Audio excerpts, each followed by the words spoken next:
Alright, this is a very exciting time. What I got going on is I got about 5 knives that I placed on eBay. I'm taking a chance here because they're absolutely beautiful knives. The first one that I have to show you is one of the rigid knives. Rigid knives, basically, 3 guys left Buck and started making knives on their own. And these knives are all of custom quality. They were all made by hand and are absolutely gorgeous. Now, you know me, you can see that there is some patina and some green on these knives. All the brass can be buffed if you like, but as a collector, I know that these knives you reduce the value of these knives when you do that. So I let you guys clean it up or buff it up if you want. What's interesting about this rigid knife right here is not only is it razor sharp, but it has something that's called a semi hollow ground blade. So as you can see, it's got the hollow grind here, and then it has a secondary bevel and basically a polished edge, which is almost like convexed all the way down here. This knife is beautiful. It's completely perfect when it comes to that. In the background, you're going to hear my daughter sing, and I guess that's okay.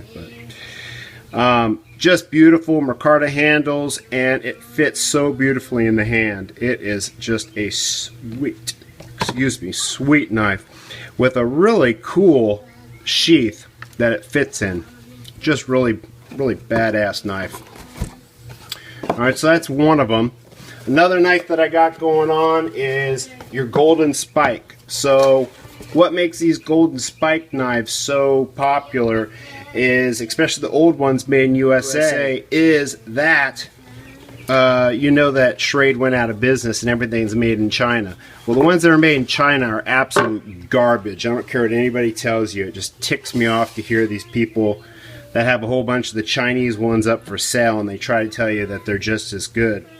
So as you can see, it does not say Schrade Plus, it just says Schrade. So what does that mean? That means that this is the old carbon steel version.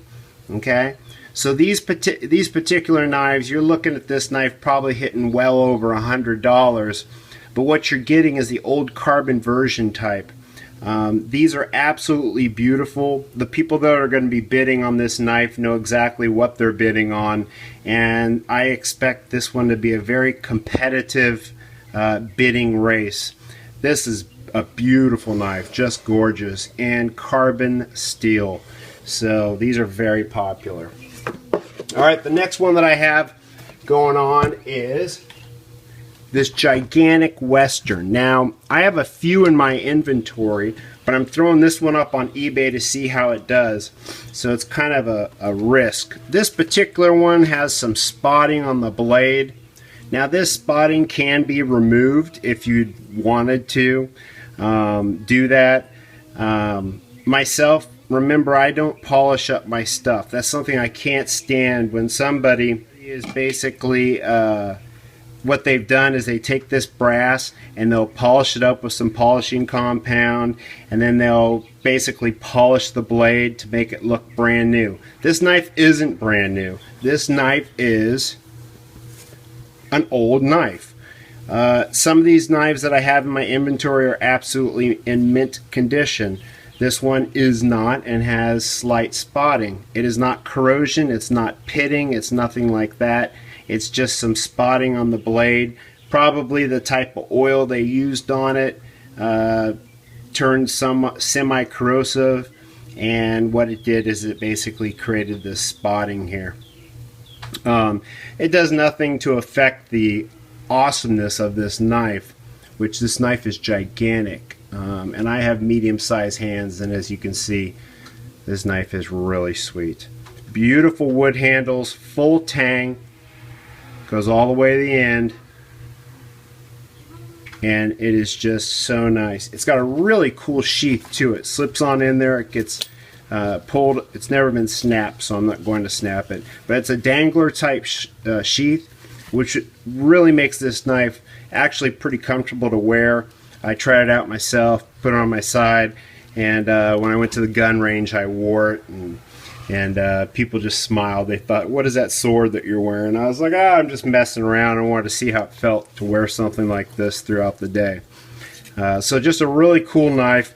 This is also, I don't know how competitive it's going to be. You could really get a nice price on this, or it could go well over $100. These knives usually go in the $200 range, but who knows? You could get lucky with this particular knife. So you should put a nice little bid on it if you wish. Here's a really cool one.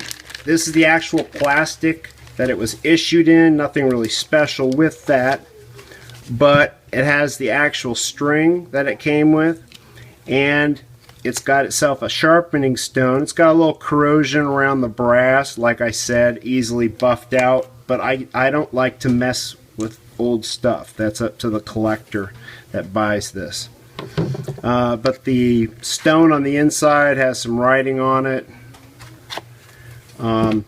Now, I know these current ones. My last squadron, we used to issue the same knife to the pilots and the air crew. They really don't make them like this anymore. This has a sharpened top portion, a beautiful edge over here. It's got a handle that's not all bent and just nasty. It's got no gaps or anything. The fit and finish of this knife is absolutely beautiful. It's a gorgeous knife. It actually has the little paint that they put on it back in those days, and then it is marked Camillus, New York 10, which I suppose is October 1969. So this makes it a Vietnam era knife that would be issued. Just beautiful. And it also has the old type sheath that doesn't have the metal that goes across the bottom of the brass. So really cool. It has, like, I guess you could tether this to your side if you're in a survival situation. But boy, this is a beautiful knife. I didn't know that these aircrew survival knives were made to this standard. I remember seeing them on eBay all the time, going for like $100, $150, sometimes $200 or $300. Never really understood it because the only ones that I was familiar with were the ones that we issue currently now, and to me those are $30 knives. They're just junk. But boy, these are really sweet. Very nice knife. I expect the bidding to be on this one extremely competitive, but you might get lucky. I say, hey, stop on by, throw a dream bid on it if you're interested, and see if you could pick it up. Now this is an interesting one. This comes with a box, and it's labeled the Apr or whatever. Ugh, sorry guys. You know me at my reading and all that, even though I'm borderline genius supposedly. Inside it has some other stuff, I guess some different options that you could purchase with it, like a meal eating kit and different things like that. But check out how this latches. It closes up like so, like that, and then you slip this thing in. Well, it'd help if I had it in there, right? Let me see here. And it slides in like this. Isn't that weird? But boy, it is a great retention system, and it makes it so easy to open it and close it. This is a really cool sheath. It's really cool, man. Haven't seen anything really like it. Made in Italy. Made in Spain, excuse me. But these things, boy, these things are like razor sharp. I mean, they are like teeth on this thing. And look at the edge. I mean, the fit and finish of this knife is so cool. I didn't know much about this particular knife until I went on eBay, and you know me, I go to completed auctions, and I always see, how will this do on eBay? I do research before I decide whether or not to put my stuff on eBay or put it in my knife store. I've decided to put this on eBay because these things sometimes can hit over 200. I have seen them go for about $80 though. If you could pick this thing up for 80 bucks, holy Toledo, you have got yourself a serious knife. I have 7-inch hands. It's, as you can see, it's got an exactly 7-inch blade. The handle material is like, it's like a solid piece of the same material they make Glocks out of. Just indestructible. No gaps or anything like that. The fit and finish on this knife is just beautiful. And it also has it's like a survival knife, because if you were going to baton with this particular knife, it's actually got a spot right there that you would hit with your log or whatever, so you're not basically splitting your log. And then I guess this would be your saw that you could use, and just, boy, it's just beautiful. Check out the edge on that thing though. And I'm not pushing hard because it's razor sharp. This could easily cut me right now. So, gotta excuse me. I drank about 8 cups of coffee trying to get all this stuff on eBay. But check that out, man. I am so impressed with this knife. This knife is really cool. I'd say out of these these 5 knives that I basically showed you, they're really interesting to me because I never knew Spain could make knives of this caliber, of this beauty or fit and finish. Just a really neat knife. I'm kind of curious what the end price is going to be bid to. These auctions are going to go to Monday. Monday the April something or other, after April 2014. Obviously this won't be on eBay anymore. This I'm very curious about. The rigid knives, like I said, if you're a buck fan, if you collect buck knives, how neat would it be to pick up a rigid knife and the history behind how these 3 individuals broke off from buck. And I guess what it was is buck employees, it was very popular for them to take their own Buck 110s, and Buck 110s, that famous folding knife we all call a buck knife, and they would put finger grooves in here. I also have some rigid folding knives that eventually I'm going to put up for sale. But it's very popular for them to do stuff like this. I guess the story I'm hearing, and it could be inaccurate, is one of these individuals had some great ideas for buck, talking about the semi-hollow grind and all kinds of really great things to make buck knives better.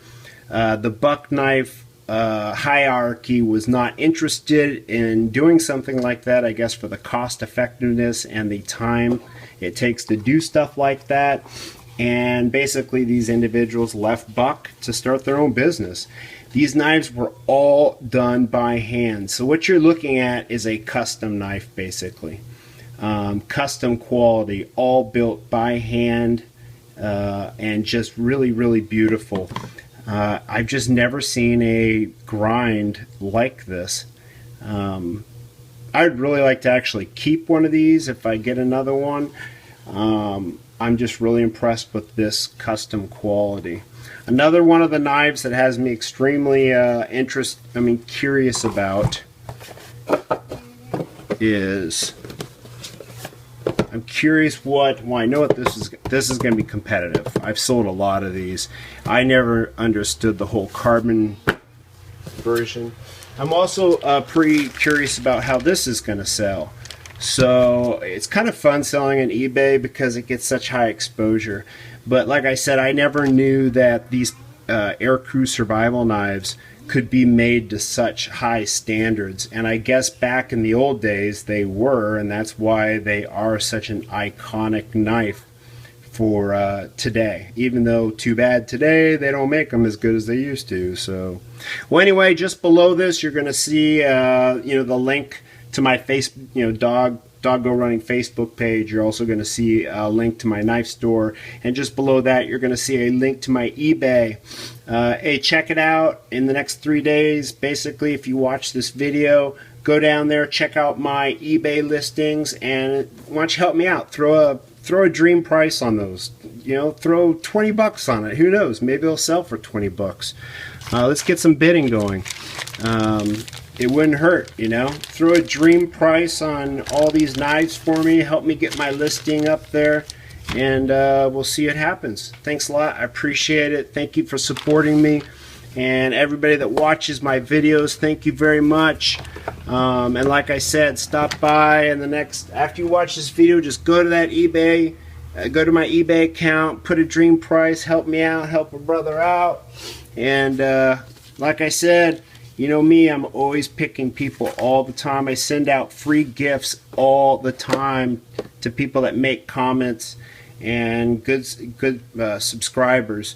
I really think that giving back to my audience is really important, but this is a time when you guys can give back to me and help me out. So that's about it. Y'all take care. Later. Bye. Dog out.